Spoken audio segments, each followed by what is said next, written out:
어디에나 보리의 길이고 참마음이 거기에 있다 하니까 저기 산에도 있고 바닷가에도 있고 나뭇가지에도 있고 이 강의실 안에도 있고 저 마이크에도 있고 카메라도 있고 마음이 거기 있을까요? 두두물물이 다 부처 아닌 게 없다. 그러니까 산하고 돌이는 아무나 그게 부처일까요? 이걸 착각하면 안 돼요. 왜?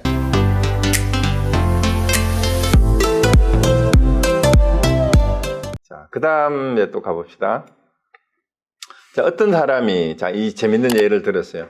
원수를 갚으려 하여도 다니거나 멈추거나 앉거나 눕거나 음식을 먹는 동안에도 항상 잊지 못하는 것 같다. 여러분, 진짜 철천지 원수, 부모님 저기 원수를 갚으려고 원수를 찾아다닌다면 그 원수를 잊을 수 있겠어요? 잠시라도? 다닐 때도 앉았거나 눕거나 심지어 막 잠도 안 오죠.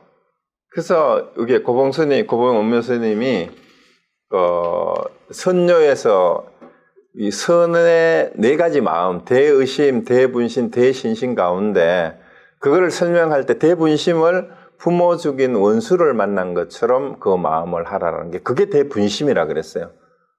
그러니까 부모 죽인 원수를 평생 찾아다녔는데 그 어떻게 잊을 수 있겠어요? 그리고 부모 죽인 원수를 만난 것처럼 하라 했으니까 그 부모 죽인 원수를 평생 찾아다니다가 지금 이제 발견을 했으면은 오직 저놈을 잡아야 되겠다라는 그 마음 외에는 다른 마음이 없잖아요. 그래서 하물며 원수를 갚으려는 이런 사람도 항상 잊지 않는 것처럼 우리 공부하는 사람은 어떻게 하란 말이에요. 그렇게 불법에 대해서, 마음에 대해서 그거를 정념이죠. 바른 마음을 잊어버리면 안 된다는. 그 다음에 사랑을 또 예를 들었어요.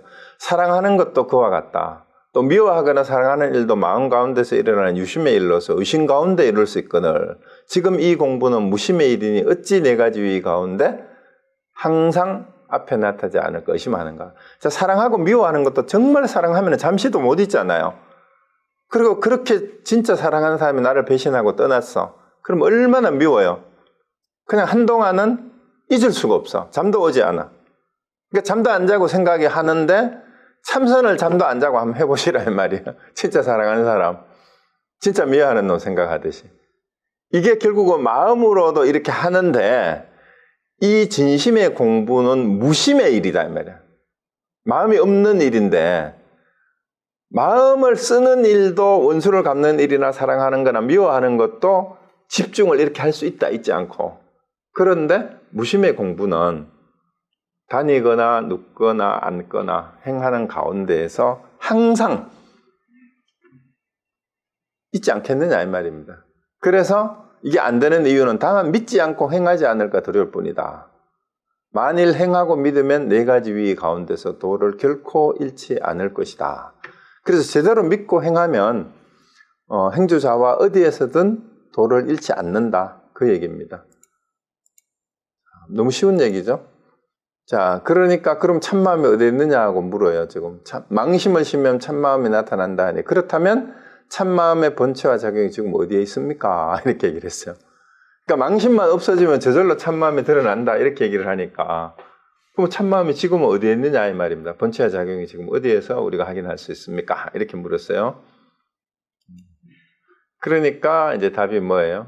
이거는 뭐 앞에서 이미 나왔던 얘기들이에요. 몇 번을 다른 데서도 했고 수신결 혈맥론에서 다 했던 얘기입니다. 참마음의 뭐 한 본체는 모든 곳에 두루 있다. 없는 곳이 없다 이 말이에요.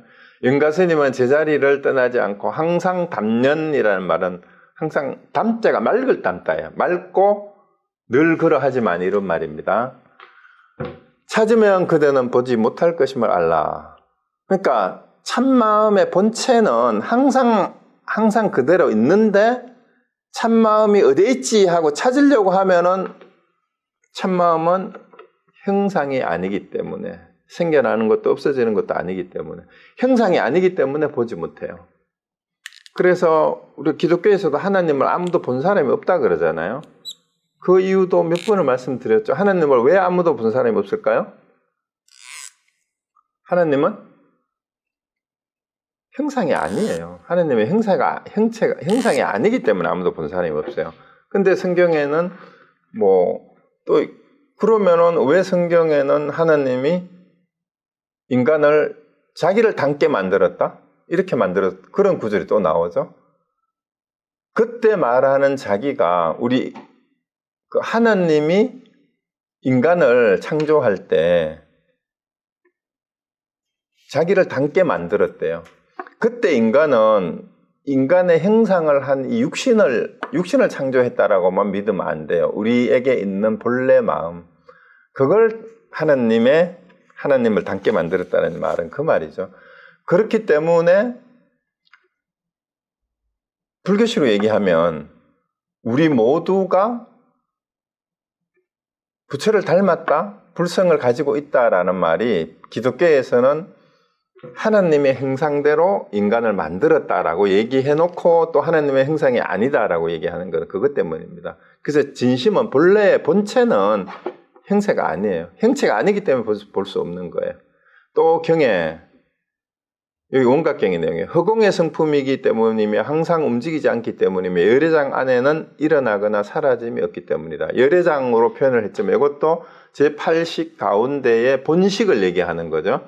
그래서 본래 마음, 참마음을 얘기하는 거예요. 이거는 움직임도 없고 원래 생멸이 없어요. 일어나거나 사라짐이 없다는 얘기예요. 그러니까 이건 보지 못하는 거다. 또 대법안 스님은 곳곳마다 불의의 길이요 일마다 공덕의 숲이라 하셨으니 이것이 곧 마음이 있는 곳이다. 그러니까 마음이 있는 곳은 어디 따로 있는 곳이 아니에요. 곳곳마다 불의의 길이요 일마다 공덕의 숲이다. 자, 여기서 또 하나 착각하면 안 되는 게 뭐냐 하면요. 곳곳마다라고 얘기를 하니까 어디에나 보리의 길이고 참마음이 거기에 있다 하니까 저기 산에도 있고 바닷가에도 있고 나뭇가지에도 있고 이 강의실 안에도 있고 저 마이크에도 있고 카메라도 있고 자 마음이 거기 있을까요? 두두물물이 다 부처 아닌 게 없다. 그러니까 산하고 돌이나 나무나 그게 부처일까요? 이걸 착각하면 안 돼요. 왜? 곳곳이 어디예요? 나무든 돌이든 저 카메라든 여기 테이블이든 우리의 작용에 의해서 나한테 인식된 거예요. 인식된 거. 그 인식된 것이 인식하는 그 놈이 참마음이에요. 산이다, 바다다, 강이다, 도시다, 건물이다, 여기에 다 참마음이 있다 하는데 바깥에 있는 대상의 저 건물에 저 산에 마음이 있는 거 아니에요. 내가 건물을 건물이라고 하고 저 산을 산이라고 보고 나무를 나무라고 보는 그 자리는 나하고 따로 별도로 떨어져 있는 데가 아니고 그걸 인식한 내 마음이에요. 거기에 마음이 있어요. 일도 마찬가지입니다. 일도 하는 것이 내가 하는 일이죠. 일의 공덕의 숲이다. 그래서 마음이 있는 곳은 거기에 있다 이 말입니다. 그래서 참마음의 묘한 작용은 느낌에 따라 나타남이 다르니 마치 빈골짜기에 응하여 나는 메아리 소리와 같다. 그러니까 이 참마음의 작용이 뭐냐 하면 메아리는 소리가 먼저 있어야 메아리가 있는 거잖아. 그죠? 그러니까 마음의 작용이라는 것은 여기에서 본체가 마음이 있기 때문에 작용이 있는 거다 이 말이에요. 그렇지만 메아리하고 소리가 본래 둘이 아닌 거예요. 소리로 인하여 메아리가 있는 것 같다. 메아리 소리는 원래 소리가 있기 때문에 메아리 소리가 응하여 나오는 거니까 본체와 작용의 관계를 이렇게 비유로 설명한 것 뿐이고요. 그 다음에 법등 스님은 예나 지금이나 떨어지지 않아 분명히 눈앞에 있다. 조각구름은 저녁 골짜기에서 생기고 외로운 학은 먼 하늘에서 내려온다.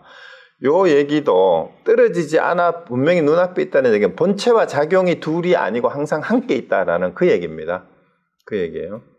그러니까 조각구름은 저녁 골짜기라는 말은 그러니까 우연히 이제 항원역에 이 말이에요. 항원역의 골짜기에 그 구름이 일어나는데 이제 배경이 같이 어우러졌을 때 함께 보인다 이 말입니다.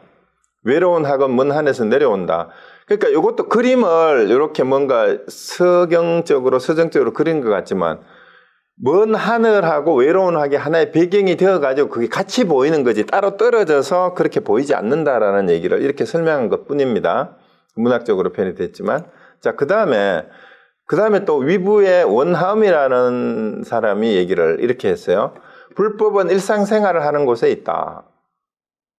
다니고 머물고 앉고 눕는 곳에 있으며 차 마시고 밥 먹는 데에도 말하고 문답하는 데도 모든 일하는 곳에 있지만 마음을 일으키거나 생각을 움직이면 오히려 옳지 못하다. 그러니까 어디에나 일상생활 가운데에 우리 불법이 참 마음이 없는 곳이 없다 이 말입니다. 그런데 여기에 대해서 어떤 생각을 일으키면 어떻게 돼요?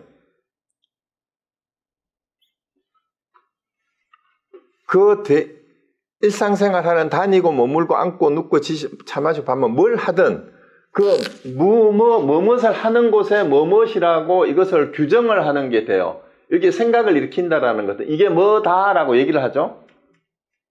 지금 내가 지금 걷고 있다, 밥을 먹고 있다, 무슨 일을 하고 있다라고 뭐다라고 하는 순간 뭐가 돼요? 이 생각을 일으키면 어떻게 됩니까? 그것이 그 상황의 경계가 돼버려요. 요걸 일상생활을 하는데 모든 생활 가운데 사람마다 경험하는 게 하루 종일 다 다르잖아요. 그러니까 어떤 경험을 하든지 간에 이 생활의 경험을 대상화하면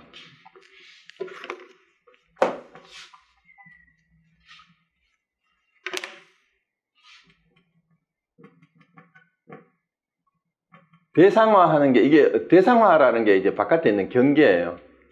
그리고 이것을 자꾸 어떤 고정관념으로 가두려고 해요. 자, 이게 지금 어떤 상황이야? 뭐뭐다라고 대상화를 한 다음에 뭘 합니까? 이 생각으로 규정을 한다는 걸 자꾸 평가하고 판단을 해요. 여기에서 분별심이 일어납니다. 그러니까 여러분 일상생활을 한번 보세요. 어떤 상황에 처했어. 이게 무슨 상황이지? 이 상황이 자기도 모르게 이게 상황이 꼬였다 아니면 좋다 이런 식의 끊임없는 평가와 판단을 내리면서 생각에 꼬리를 물고 일어나는 게 그게 분별심이에요.